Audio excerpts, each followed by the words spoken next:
Iki ngaturake apa? Ana bintang tamune ya kuwi Mas Gareng Tralala karo ya kuwi Mbak Lucy Brahman. Ha iya. Mbak Lucy mula diarani Brahman pancen ya bokonge gedene semono. Luar biasa. Mula mumpung iki urung besar ayo kon nembang dhisik. Ayo. Mergo yen besar sok kuwi arep nggih kurban. Ayo. Monggo Mas Gareng Tralala kula aturi pinarak wonten pepanggungan mriki. Ayo nggih. Semeneng atger aja pijer nangis. Nger nger nger nger yen asis dadi lamatise. Dadap bersama kowe jago apa atger aja wati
Alhamdulillahirabbil alamin.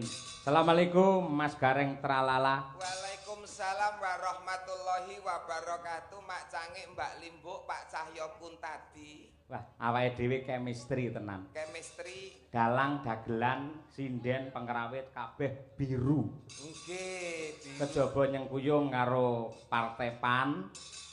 Biru adalah doa untuk warga masyarakat ing Bungkal mriki mugi-mugi bisa rukun bebarengan mbangun kota Ponorogo. Oh, nggih, werdine biru niku nggih Pak nggih. Nggih. Bisa rukun warga masyarakat Bungkal sesarengan anggenipun bangun Ponorogo. Leres nggih.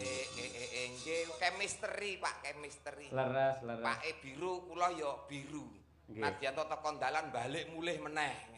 Lah kok balik mulih meneh? Wong sirar nganggo batik kok Pak wau kok. Jenengan? Nggih. Lho batik biasane lah nggih jagong. Lah wong niki lak temane budaya dan pariwisata. Wah iya, Budpar. Telepon ternyata biru, Bali mulih-melih Pak. Kok seragam biru. Nggih. Ya tujune kok jenengan kagungan kostum sing rupane biru. Lho napa mawon enten Pak, putih menduwe kula kok Pak. Putih nggih apa? Nggih anu dadi lakone Gareng dadi ratu mangke nganggane putih ngoten. Wah iya, apik. Gergah. Lek pamane kostum ireng nunggu apa Pak Gareng? Ireng nika nggih dingge anu Pak. dingke seragam kalian Pak Dalang kali kanca menyesuaikan. Oh, men ketok langgeng. Oh, ireng ki ya nek werdine ora mung biru tok kok, Pak. Ireng apakah werdine? Ireng kuwi warga Bungkal iri drengki ora pareng. Wah, iya.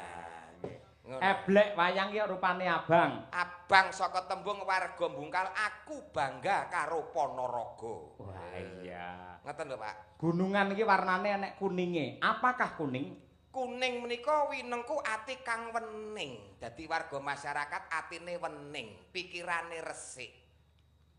Ijo. Ijo iki lho jodone warga masyarakat Bungkal dalange Pak Cahya Kuntadi. Wah iya. Oren. Oren menika abang ya ora, dadi coklat ya ora, kuning ya ora. Gosek to, terjemane oren ki apa? Oren menika ora tau leren, Pak. Wah iya. Ora tau leren lu nyambut gawe mergo ditresnani masyarakat. Pokoke otak-atok gathuk piye mulih nggawa dhuwit ngono ya, Pak. Iya nggih. Tekno kadung corengan kok, Pak. Nggih. Niki dalam rangka gebiar budaya Mataraman, Mas Gareng.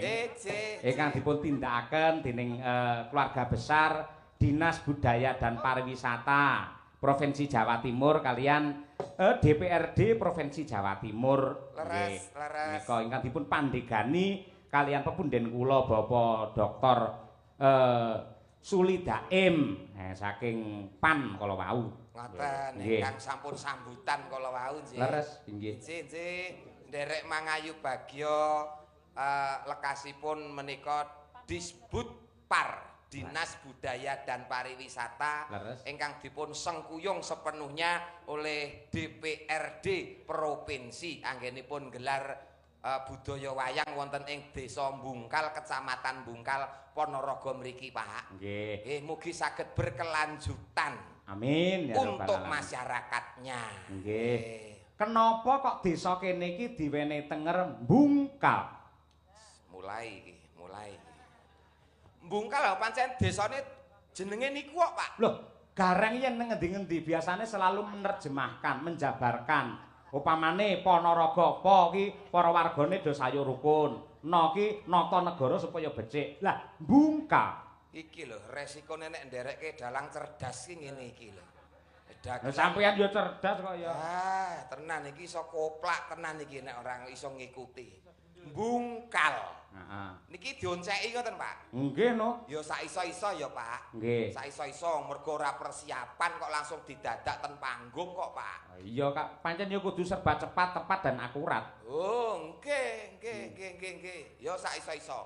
Bungkal miturut keperluan dalu niki. Betul. Bismillahirrahmanirrahim.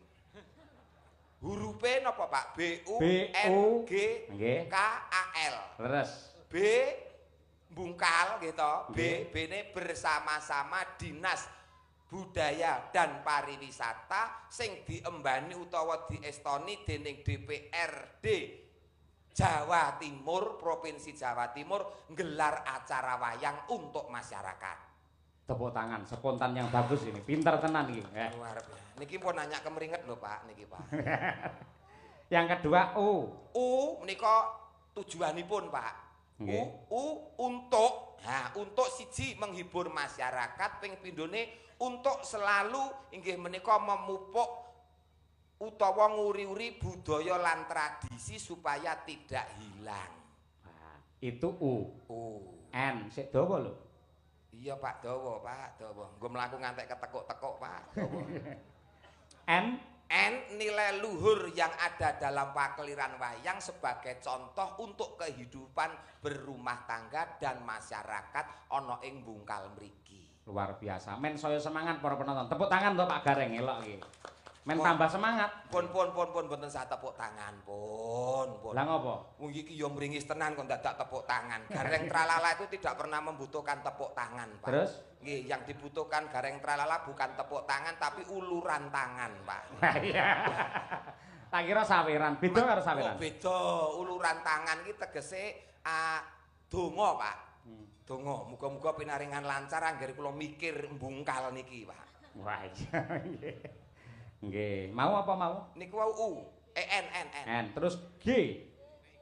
G ya, Pak ya? Nggih. Nggih, alon-alon, Pak. Alon-alon ya nganggo mikir kok, Pak. Generasi milenial, generasi muda, generasi yang akan datang diharapkan akan tetap selalu cinta akan budaya dan tradisi Indonesia. Luar biasa nggih. Nggih. Astagfirullah. Ora rugi sewengi 750 ngene iki. Lah nggih to, arep golek jangkep 1000 kok angele. Iya.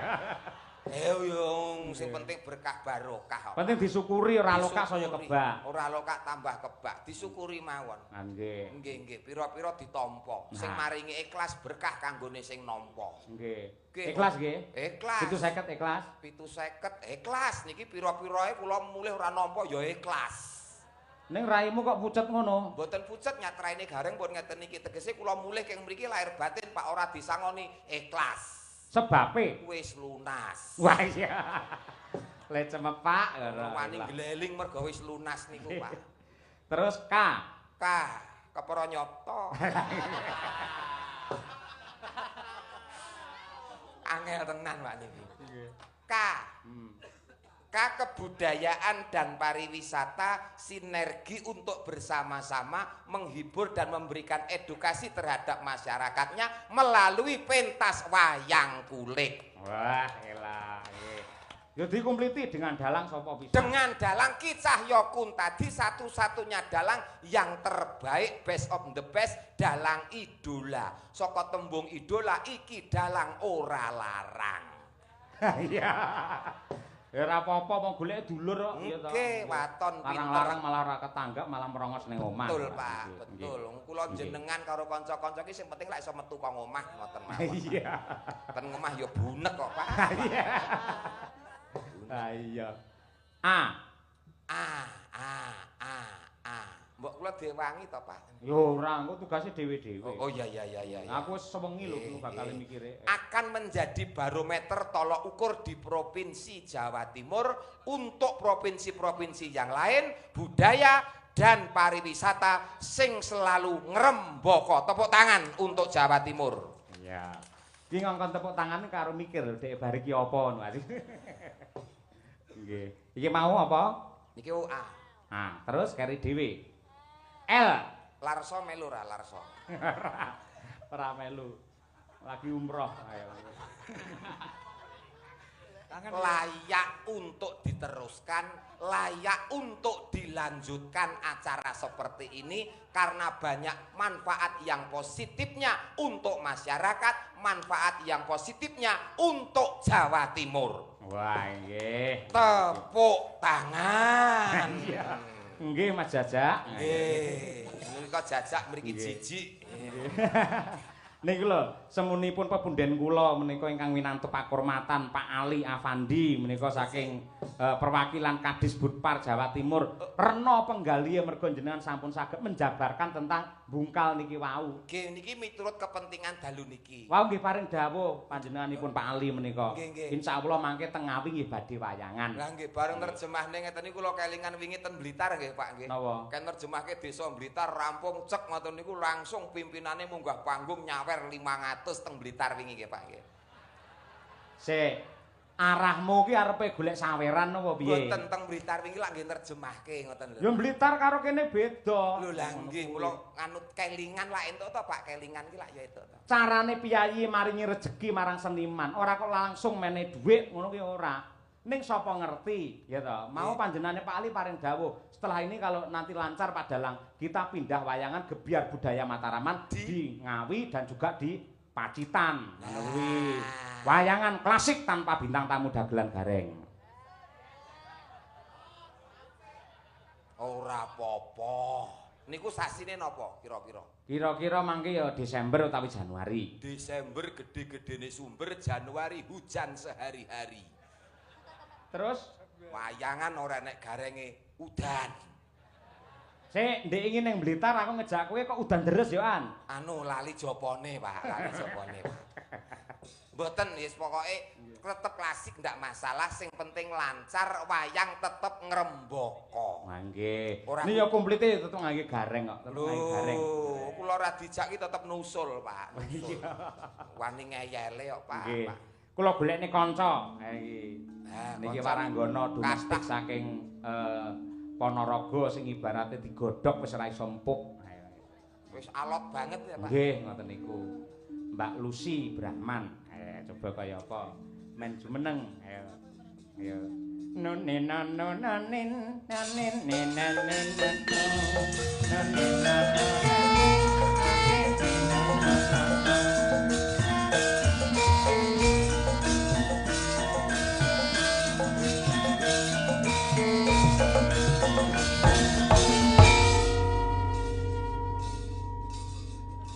Pun tepang Mbak Lucy kali Mas Gareng Tralala. Waleh. Tek ora kepenak tek waleh. Biyayine cerdas kaya ngoten nerjemake mbungkal. Niki pras ketemu jenengan. Terus? Biasane ora beda karo gurit. Nggih. Kowe karo aku waleh, aku karo kowe saya nek tenan. Awan Lucy, sore Lucy, wengi Lucy. Wis, nek tenan, Pak. Kula niku nek entuk wong kok model kaya ngene iki tenan, Pak. Wis ora beda, Pak. Ora beda pripun? Sing nang omah ya wis padha iki mekroke, Pak, pun. Piyai Putri yen lemu iki tandane tentrem atine mergo diayomi karo sing kakung. Urung karuan dablek ya iso kok ngono kuwi kok. Ning wong wadon nyun sewu lho Pak Dalan. Monggo Mbak Lucy. Wong lanang iki kudu bersyukur duwe garwa lemu tur gedhi. Mergo wong lemu kuwi siap siaga. Arep kok mbok tinggal sampe ra tau ning omah to, gendengmu bocor sapa sembenake ra bojomu, ya ta? Bojomu ra mbok ingoni 2 minggu kowe sampean ra duwe dhuwit ya panggah lemu. Bojo ngenyek bojo lemu bojomu gedine sak cakruk sing colong wonge kok. Lho, Aku yang gumun Mas nyuwun. masa to? Ngoten niku kula tangleti tanpa berdosa. Riyen niku suami tenan niki paling setia. Jadi laki-laki yang sangat tanggung jawab, duit bayarannya 10 juta Dik, 20 juta. Bro. Kabeh sing nampa telepon iki bojone. Wah, 2 kula niki sing garwane riyen niku. Gedhe niki. Oh, mari ngono keri dhewe kene kok tolo tanggapan malih dhewe aku ngono. Terus tak tekoni, "Dik, lah bojomu ning ndi?" Tak sedekahne aku ngono. Lah sedekahne duwene kancane dhewe. Enggak. Kene cah los kok. Los piye to, Bu? Sedekah kok mung dhuwit ki apa? Damen no. Bojo jaluk kanca, wehke. Sik to. Kowe ora ngerti sing jenenge jiwa satriya Mas Gareng. Wong lanange bakal muntap kanemsone yen siji dijawat bojone, loro dijarak anake. Wah, nek aku ora muntap malah enteng sanggane kok, Pak. Ora ndek bojo, ora masalah. Terus lek pengen piye? Tuku. Umpama pengen mangan itu tuku ning warung. Oh, mergo ning omah rene sing masakane ya. Masake. Ngoten lho Pak, maksude ngoten niku. Alhamdulillah. Kaya apik-apik awak mekrok kaya ngono. Wah, iso benakne gendeng. Ya kabeh iki nek plus minuse to, Lus. Nggih to, Pak. Leres. Ha nek apike nek nggon benakne gendeng, tapi cilakane wong lanang nek duwe bojo lemu ngene iki tenan. Wah, bojo lemu nek dikeloni kaya ngeloni traktor, Pak. Ya, ya carane malah penak duwe bojo lemu rasa golek selimut kok ya. Lah, ora golek selimut piye anggere diambung angop, keloni ngorok, ngentut, ngeces. Wis kamu lho. Loh, saiki ora enek wong wadon ngono kuwi. Sekarang tuh zamannya apa saja lek duwe duit apa wae dadi servis. Nyapoli aku guyu. Lah rumangsa dhek dadi jensete kan tunggale traktor ya Andi. Ha iya. Aja kaya ngono. Tegese dhek iki menghina emansipasi wanita. Lah, leres kamu itu termasuk menghina emansipasi wanita. Sekarang itu persamaan gender tegese wong lanang kuwi juga wong wadon juga bisa sepadan dengan perempuan. Contohnya, pemimpin negara kita dulu pernah menjabat sebagai mantan Presiden Republik Indonesia. Loh, Yo Putri. Terus Bu napa kuwi Gubernur Jawa Timur Yo Putri Bu Khofifah. Tegese wi emansipasi wanita, kesetaraan gender lah. Ngono dadi pakaryan sing kulinane ditindakne Piyai Kakung. Wong putri ya bisa. Ora karuan kabeh. Contone? Bong supit kae. Ora enek bong supit wedok, umpama enek lho aku tetakan meneh kok. Bong supit iki sunat nih. Heeh. Enek wis tau ngerti kowe bong supit wedok. Sing nyunat ngono ya. Lho, mesti aku karo Pak Yoyo antri esuk dhewe no tekone. Nggih. Ning Piyai Putri niku rekoso lho Mas Gareng, kok mboten kok mbelani Mbak Lucy mboten. Rekosane napa? Kula kali panjenengan dilahirkan dari rahim seorang ibu. Terus Gimbal bayi 9 sasi 10 dina. Rekoso banget. Tur yen lahiran niku yen ora pepak sambung tuwe iso gondol nyawa. Mergo kaprahe ning agama diarani perang cakil ngoten nika. sabil, Pak. Oh sabil. Perang sabil senes cakil, Pak. Iya, Senes sabil. cakil. Urung lek putrane ora metu-metu. Yo, dijahit ora mau dijahit yo bras ku yo toh nyawa. Ngono lho. Wong lanang apa paling wong lanang kudu disupit pisan tok wis selawase yo. Lho justru malah lara iki lara wong letetetak timbang wong lairke, Lus. Wah, jan pengalamanmu ki cetek kok, Lus. Lara wong wedok ki nang lairne. Lara wong tetak. Lah nyapa? Wong tetak pisan wae kapok, wong lairke lho ngantek 6, ngantek 7. Oh, Ning Mas Gareng kudu eling. napa? Wanita adalah tiang keluarga. Lah, Wanita adalah Tiang keluarga. lah, kula ki tiang jaler, Pak. Yoan, Pak. Wong lanang ki tiang jaler. Nggih, pancen ya ngono ning nadyan kaya ngapa lan kepiye pinter kaya apa lek kata-kata. Kata-kata Dibalik dibalik suami yang hebat pasti ada istri yang setia. lah. Nah, ngono kuwi. Kula ketok iso kaya ngeten iki. Niku mergo dongane bojo kula Bu Kesi. Seorang istri selalu mensupport sing kakung, makanya menjadi seorang laki-laki yang hebat dalang kondang. Bojomu yang ngono. Ra. Di mana suksesnya seorang laki-laki? Iya. Karena ada wanita Wanita yang hebat. yang setia Yang kok. setia. Setia. Yang setia. Gini aku sukses sih bojoku ra setia. Lah nyapa? Ya kuwi mau. Oh, Ora Ya, apa-apa, tapi- tidak semua pepatah itu benar, Pak. Oh iya. Oke. tapi kan sekarang harus diganti yang luar biasa. Apa? Garwane brondong niki Mas. Oh, ora ngrembug keluarga. Iki ngrembuke Dinas Oh, Budaya iya, dan Pariwisata. Luar biasa. Malam Nah, hari ini sing mirsani sampai jeduk ono. Matur sembah nuwun. Niki dicaosi genten parian nggih penonton. Mas. yo iso ta? Ya, no. Ya, coba. Kiai mrigi kok. Ente, Aku Mbak. belajar kuning Piai Bungkal kok. Iya, parian, coba. Pamane pripun? Nggih. Nah, piye? Ngecor beton digawe sumur. Cakep. Cakep. Mugi para penonton panjang umur. Amin. Amin. Terus ngemut wesi. Mbok ngemut liyane. Ya parian ke sing bener apa-apa, sing penting nyambung. Ya. Dilat wesi nakno. Mau wis dimut kok terus didilat ki lho. Lah ora bener-bener. Ora positif kuwi ora. Oh iya. Ah, ngemut dilat. Ngemut wesi. Terus Ngemut wesi. Iya, sita. Karo mikir kaya. Ngemut wesi. nganti kok. Iya. Aku iso iki jane. Iya, Pak. Ngemut wesi. Setengah mati. Setengah mati. Mugi Pak Suli kathah rezeki. Amin. Wong Iku gur Bapak arep Suli. gur arep rone kok dadak ngemut wesi kok Ya, ya. tes beneran ngantuk lho. Oh iya. Sampean saiki kagem Pak Warga masyarakat Bungkal, Ya, warga ya. masyarakat Bungkal. Tuku ungkal campuri es. Warga Bungkal kabeh pinaringan sukses. Sik ora masuk akal, ungkal iso karo es iki piye to kuwi? Tuku ungkal mampir tuku es ngono lho, Pak. Oh, alah mampir. Sisan ngono lho, Pak, sisan ngono, Pak. Iya. Apa ora beneran? Tuku bantal karo ngombe es, ngono ya gak apa-apa. Ya ngono, senengane kok. Nah, Neh, apa neh? Lho, melih ta kula ta? Disingkat.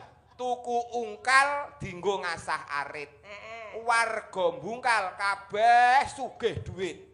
Ambek kari dhewe eneng iki sing urung kelewatan pokoke. Apa? Tuku uyah digawa mrene. Pak Lurah kapan wayangane? Ih. Pak Lurah niku guru api-api ya. Oh, yayine sae sanget Nggih, lembah nggih. manah nggih. Sukses Yo selalu. yo engko bar iki terus bersih desa mapane ana kantor desa Bungkal kene. Nggih. Didongake wong kabeh sugih rezeki engko wayangan wis dadi niate Bungkal dijadikan tempat untuk pagelaran wayang oleh Dinas Budaya dan Pariwisata. Betul. Ora mung wengi iki nek engko bakale berkelanjutan. Amin ya Rabbal Amin. alamin. Dengan dalang kisah Yokun tadi. lho. Bintang tamu Gareng. Legend. Nusul.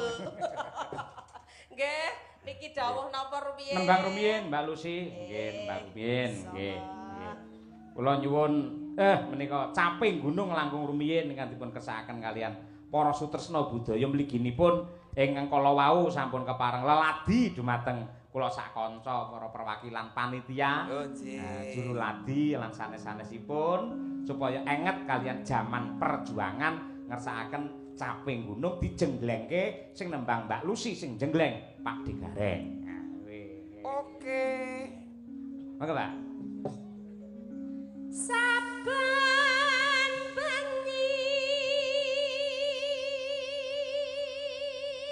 nek dhisik iya Lus, nek saiki wis 3 sasi pisan kok Lus. kok iso rono payune. Ya nek dhisik sik saben bengi Pak, nek saiki wis tuwek iki 3 sasi pisan ora mesti Pak. Tembang kok diprotes lho ora. Lah ya urung karuan 3 sasi pisan nembangke niki lho Pak. Oh iya. Nek dhisik saben bengi ya. Pak Lurah kok langsung gujeg karo Pak Dewan. Batine ngene, ya tra iya.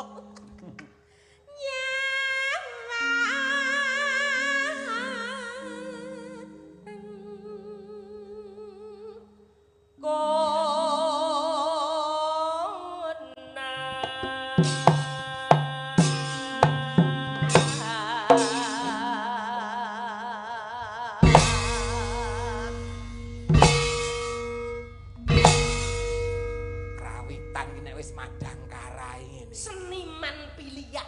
Jos. Jos. Kompak. Slogane sempak teles. Aja purno lho, Ge. Semangat kompak anti lemes. Wah, iya. Semangat kompak anti Saben aku mumbul mesti dijengglek. Madang karai. Kompak. Hebat. Kompak. Dangger kowe jengglek apa mumbul Mesti dijengglek. jengglek. Lho buktine ora enek kok pengrawit aras-arasen mongko pendak dina Pak Yoyo ki wayangan. Gak enek. Nek tetep kompak. Kompak. Iki pengrawit ngene iki sing perlu diundhake kesejahteraane Iya. ngene iki. Tanam Tanggap kabeh. Asmito. Oh, lah iya ngene iki. Sarjana seni. Dereng. Kok ora kompak, Reng? Non, Kok ora kompak. yo biasane ngono kuwi, Pak. Penyusup iso ngono kuwi, Pak. Yen memajan hamong karo janur kuning janur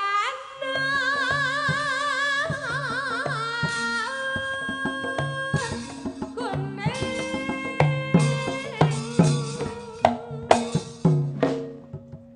Tenono sak tekaku. Jenenge kompake madang karai yo ngene iki. Ndak ngumpulok to. Oh, aku rung mumbul Dak, bakalan dijengglek. Selah Padang lho, Reng. Ya ngomong jenenge wayangane teko esuk kok Pak alon-alon wong nyat wong tuwek iki rada suwe kok, Pak. Ngetes karo kowean. Iki seniman canggih kok. Yo ora mung aku tok, Lus. Kowe mumbul mesti dijengglek, Lus. Loh, cacah wis mudeng lho karo aku.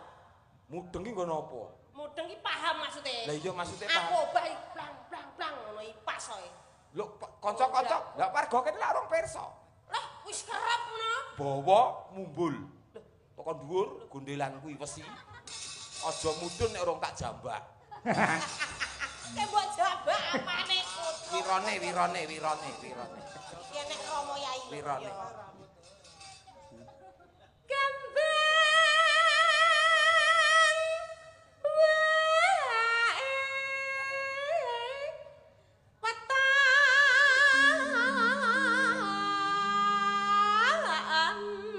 Iya.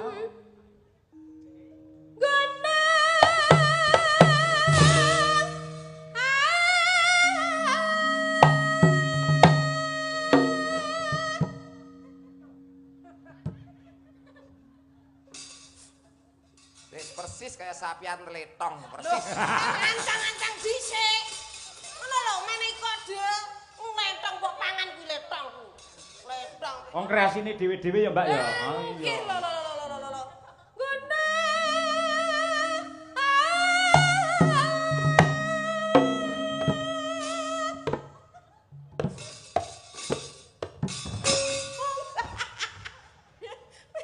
Ya ta, lek aku kerpling ngono lho. Ya matur to, nyuwunmu ki sing kepiye? Matur sing becik karo kanca-kanca. Maksudnya Iki piye? maksudnya ngene lho Mas, lek aku mumbul ya kendang ana anu gareng ngono ki ditabuh bareng-bareng ngono lho. Pas mumbul tabuh iki diangkat ngono. Oh, tabuh Ngono lho. diangkat, ya. Masa radel aku Sing memang jelas. Ponorogo kowe. Jeneng tembung ki akeh mula bokong dilumahke nek ngomong digenahke. Nah, Nggih to, Pak? nggih Purwodadi kutane. Sing dadi omongane. Heeh. Ayo ngono ki mau lho Mas, pokoke aku tak buono jemblengen koyo kuwi ngono kuwi pas drueng ngono koyo. Nah, ngono Mas, dituruti Mas. Iki kok nek Aku ora mbok diangkat, turuti mangan Pak pager lho iki kok. Saiki awakmu sing bawa terus aku sing ngumbul. Oh iya iso. Jang.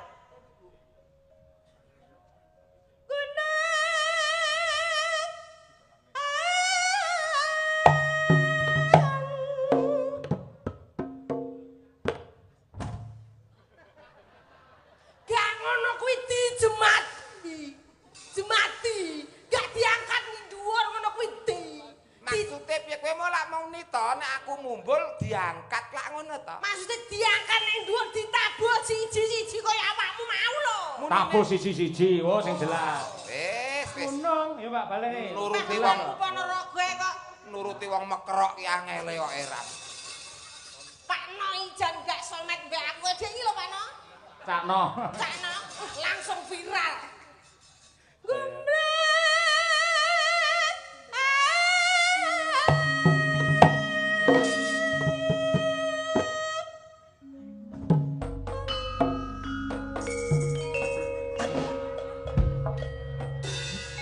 Gak ngono kuwi.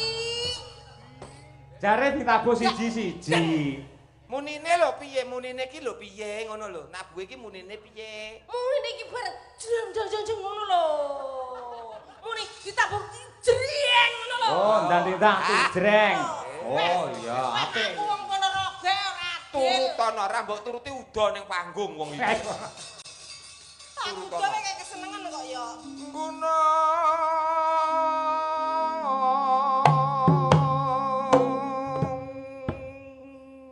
Jreng. Gak mbok tabuhi rapatek. Tak dongane lara udun kabeh. Gel. Ah, bengi iki Mbak Lucy ngeblong. lo gentenan to, Pak. Gentenan. Kasete ben beda. Ah, iya. Pak. Gentenan. Panjang kudu diwolak-walik kok. Oke, ora diwolak-walik gosong. Pak. Kosong. Saiki kan we. Pak Cita. Yo.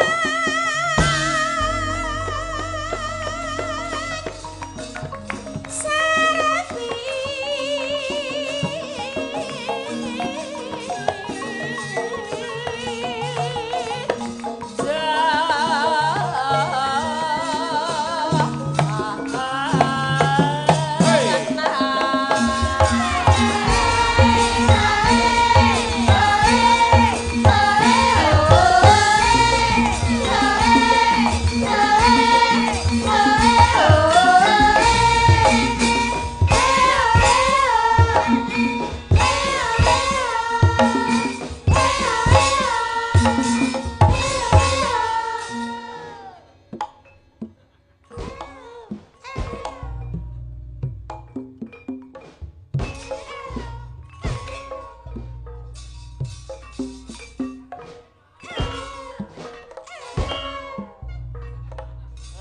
Lek kepenakan lali koncone. Wis ben to mumpung lagi iso to.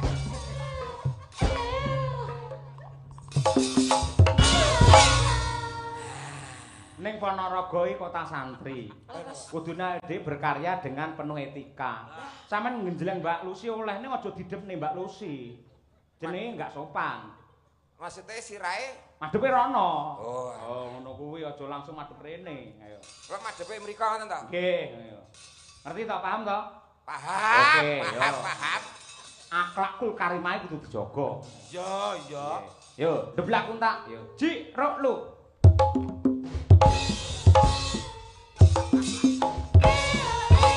Sik Mas, Sik to. salah. Kuwi tetep rene kuwi lho.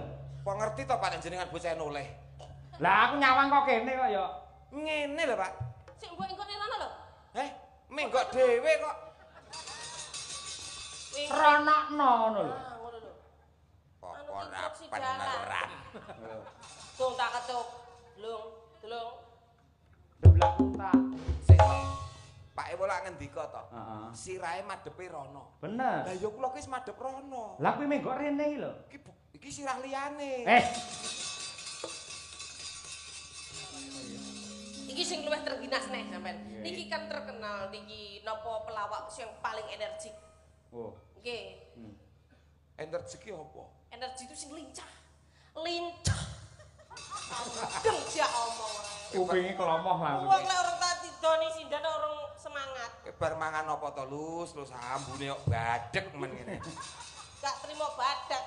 Lah dijak ngendika Pak Dalang kowe ora tek nyaut iki mang nyapa to jane gumun aku. Nyaut.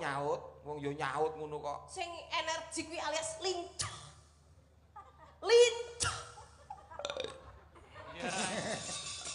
Ya, kita panas.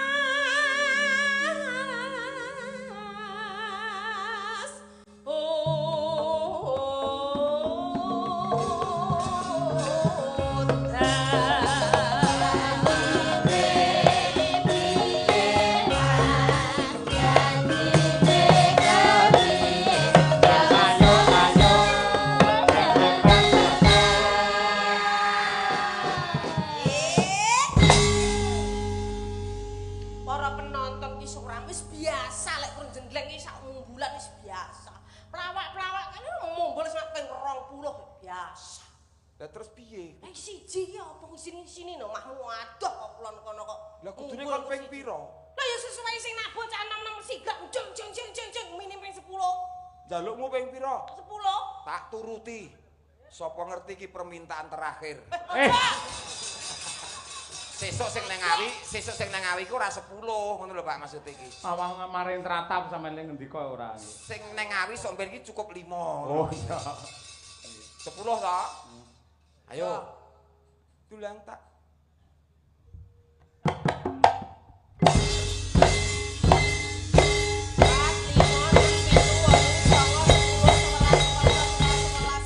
Kakean. Lah pinten iki wau? Iki 12 no. Waduh kokean loro, Pak. Nggih. Tak jikuk loro, Pak. Apa enak juga loro. Wah, terengginas tenan aja. Masyaallah. Rupane kaya ngono tapi ya luar biasa. Heeh. Coba. Panas udan panas aling-aling capek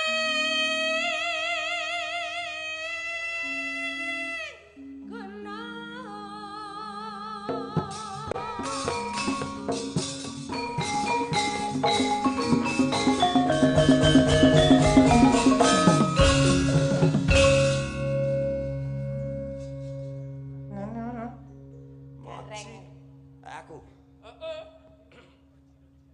Nadyan wadon sarata Swara suling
tasik berkah nggih Bapak Kapolsek tasik kersa lenggah. Inggih, sembah Bapak nuwun. Daramil nggih. Masyaallah matur sembah nuwun. Mugi Nggih. sehat panjang yuswanipun. Amin nggih. Sakar bisa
payung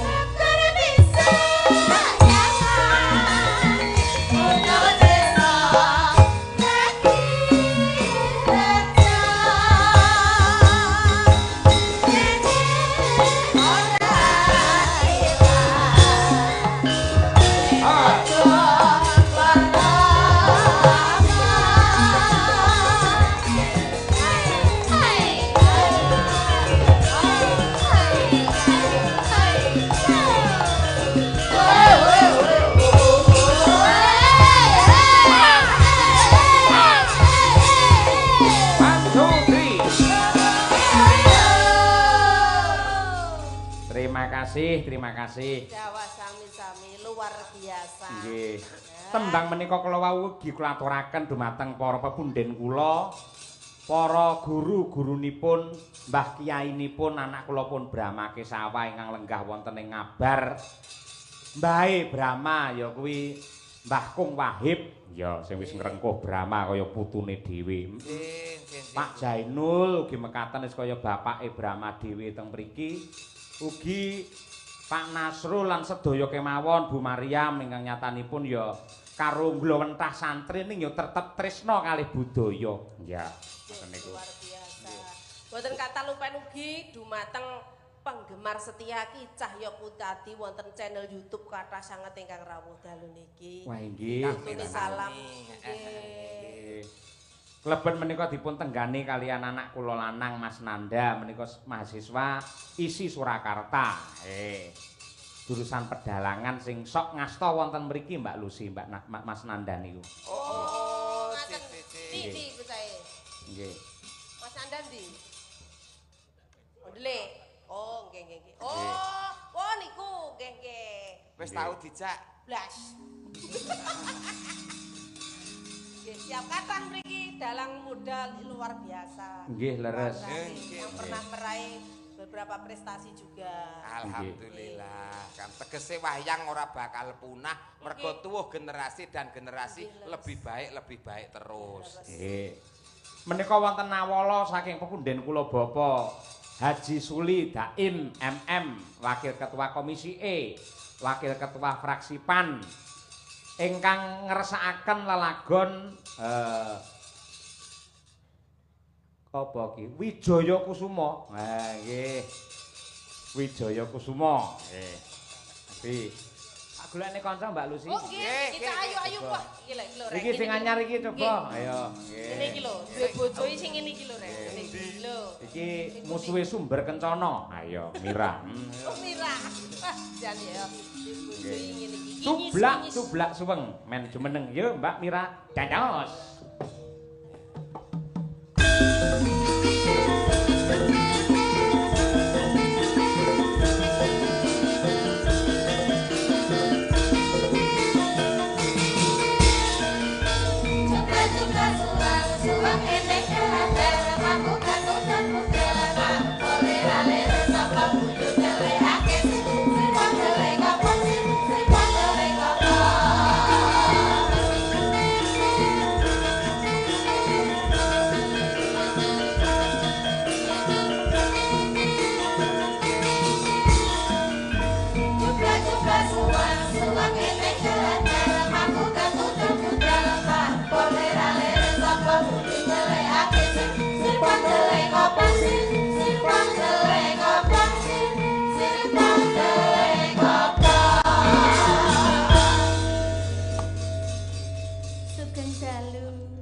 Sugeng dalu Mbak Mira. Wah.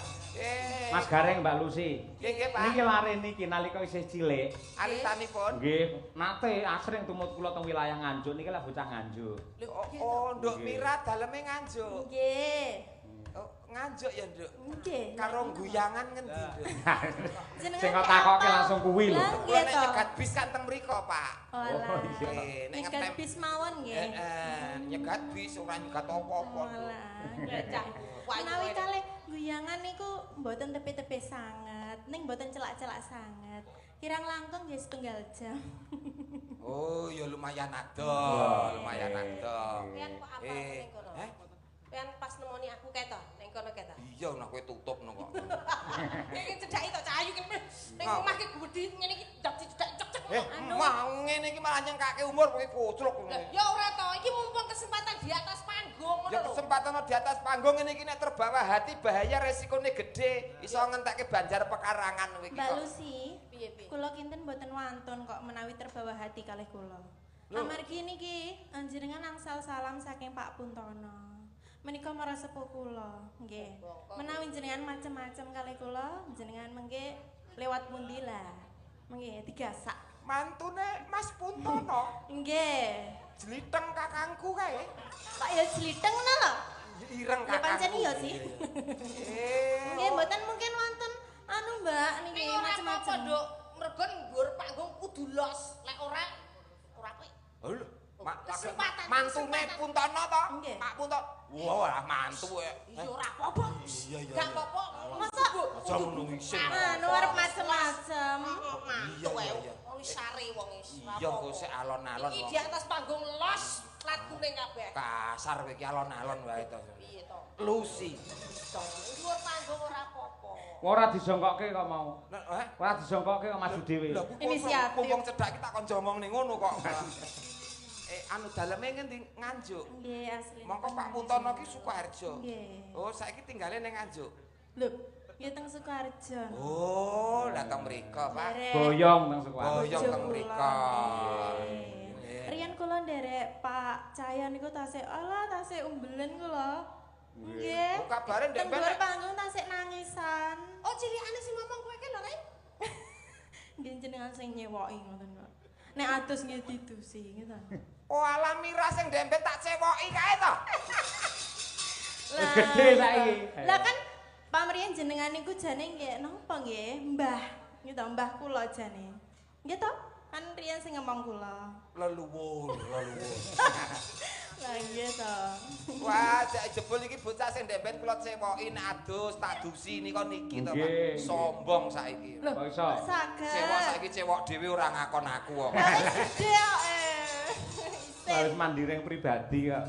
Piye Mbak. piye? Sampeyan umpama duwe Lho lah ya sing beda to kaya umpamane gantuk aku iki ngono. Umpama mlaku lah ya beda to, ceritane rak beda. Aku Piye, mlaku piye? terus Pak Cahyo kun tadi tanglet. Iya. Ya ampun Mbak Mira. Nggih Pak Cahyo. Mindanipun tukon pinten. Ya ngalah kok sia-sia Sing mendok. ditakoni iki aku ora mirane. Lah piye? Ngene sing ditakoni iki aku to, Pak. Lho. Lho Pak De Gareng. Pak Cahya Nggih badhe teng pundi? ngeterke Dik Mira nderekke Pak Cahya pun tadi. Oh ngaten. Nek umpama aku bojomu. Ya. Lho Pak De Gareng. Pun. Badhe teng pundi? Ngawinke jaran. Sia-sia. Ora gelem tak kawin dhewe. Iki mene contoh sing ora apik. Kok bojo tuwa dijaran-jaranke. Bojo tuwa iki kanca berjuang. Aku karo kowe iki omah-omah duwe jaran, wayah ngawinke mula aku karo kowe mlaku golek jaran sing gelem ngawinke jarane dhewe ngono lho. Lah aku kok tuntut muni jaran kok. Ya Tak berarti kon- aku jarane. Lho kowe jaran apa udu? Utuh. Udu ra tok nesu. Lah kok gandeng kok. Wong jarane dhewe sing nang omah kok. Truk. Ya sing adil. Iya adil, adil. Kene ya Nduk Mira. Nadyan to mantune kanca ora apa-apa. Kenapa-napa? Padha. Umpama sampean duwe garwa Mbak Mirah cara mandi ngono iki mbok dusi apa wong bojone ayu. Paling ora air susu. ayo mandi susu. Mandi susu. Makane putih terus awake. Lah iya mandi susu. Umpama bojomu aku Mandi lumpur. Lapindo. Wah, mandi lumpur terus live TikTok oke wong nyawer kok malah. kok malah aku bojoku wis yo. Salah kuwi lambiyen. Ya aja kaya ngono. Umpama garwane iki jenengan Dik Mira. Dik Mira iki badhe, "Mas, nyuwun mimi ngono mbok jukukne mie apa?" Paling ora ya mimi iki Coca-Cola, Fanta. Wong ayu ya. Orange juice. Orange Orange juice. juice. Ngoten Nek niku, bojomu Pak. aku, Hah? aku Mas. Pengen mimi. Mie Solar. apa ya neng bojone diombeni solar iki lho. Ben iso glegeken. Angine engko iso metu. Lek pomo bojone kayu kowe Mbak Mira, arti ndak ning mall ngono iki mbok tumpakne apa? Paling ora ya Alphard. Ya Dik ya. Wah, Wong nggih, wedoke tumpake cocok. Alphard kuwi nyeni. Nah, aku mesti apik neh iki pomo bojomu aku. Tak tumbas apa tak tumpake angkong. Disurung ngono apik kae. Adol rabuk ngono. Padha sok mben iki kowe tak jak ning pasar, tak tumpakne ambulan. Gelem. Pasare tutup ra sida ning pasar. Kusuma Wijaya, ayo Nduk Iki Mira. saya Dik Mira. Kangen karo suarane jenengan coba kaya Wah apa. iya, cilikane kaya ngono, saiki gedene kaya ngene. Ha nggih. Kusuma Wijaya saged nggih. Nggih. Ya. Monggo katur Bapak Haji Suli Daim MM Sugeng Laras. Oh nggih Pak Wakil. Nggih, leres. Monggo, Cancos.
Sak terus mawon Pak niki. Napa? Sak terus mawon. Terus piye bar iki prayok terus. Nangge terus golek ngoten. Ah nggih, amin. Mbak Lucy kalian Mas Gareng. Dapur. Mangke kalajengaken wonten ing segmen goro-goro. Oh nggih. Kula tak mbacutne gelaring cerita ingkang kepareng mirsani nyimak lakon mboten namung mapan wonten lokasi ning kathah ingkang mapan wonten ing YouTube menika kepengin ngertos dhumateng gelaring sanggit. Iya. Nggih Pak daerah. Ayo yang ngono enggal damar mancung dicupet ya, Mak. Rerakit mbacutne gelaring sanggit.